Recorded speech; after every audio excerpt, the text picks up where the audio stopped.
പരസ്യത്തിന്റെ പേരിൽ പ്രശസ്ത ചലച്ചിത്ര താരം അമിതാഭ് ബച്ചനെതിരെ കേന്ദ്ര ഉപഭോക്തൃ സംരക്ഷണ അതോറിറ്റി അഥവാ CCPAയിൽ പരാതി നൽകിയിരിക്കുകയാണ്.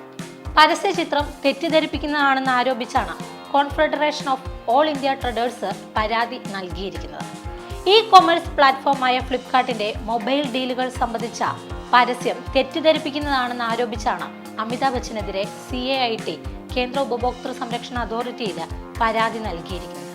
ഒക്ടോബർ 8 മുതൽ 15 വരെ നടക്കുന്ന ഫ്ലിപ്കാർട്ട് ബിഗ് മില്യൺ ഡേയ്സിനോടനുബന്ധിച്ചാണ് വിവാദ പരസ്യം ഇറക്കിയത്. ഫ്ലിപ്കാർട്ട് അവരുടെ യൂട്യൂബ് അക്കൗണ്ടിൽ ഇറക്കിയ നിരവധി പരസ്യങ്ങളിൽ ഒന്നാണ് ഈ പരസ്യം.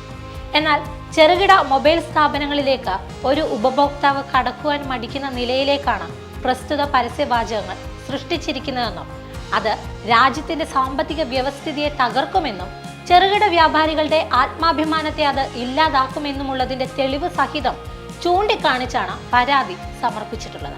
കൂടാതെ ഈ പരസ്യ ചിത്രം പിൻവലിക്കണമെന്നും അമിതാഭ് ബച്ചൻ അതിൽ നിന്നും പിന്മാറണമെന്നും ദേശീയ പ്രസിഡന്റ് BC ഭാർട്ടിയ, ദേശീയ സെക്രട്ടറി ജനറൽ പ്രവീൺ ഖണ്ഡേൽവാൾ, ദേശീയ സെക്രട്ടറി SS മനോജ്, ദേശീയ പ്രവർത്തക സമിതി അംഗം P വെങ്കിട്ടരാമയ്യർ എന്നിവർ ആവശ്യപ്പെട്ടിരുന്നു.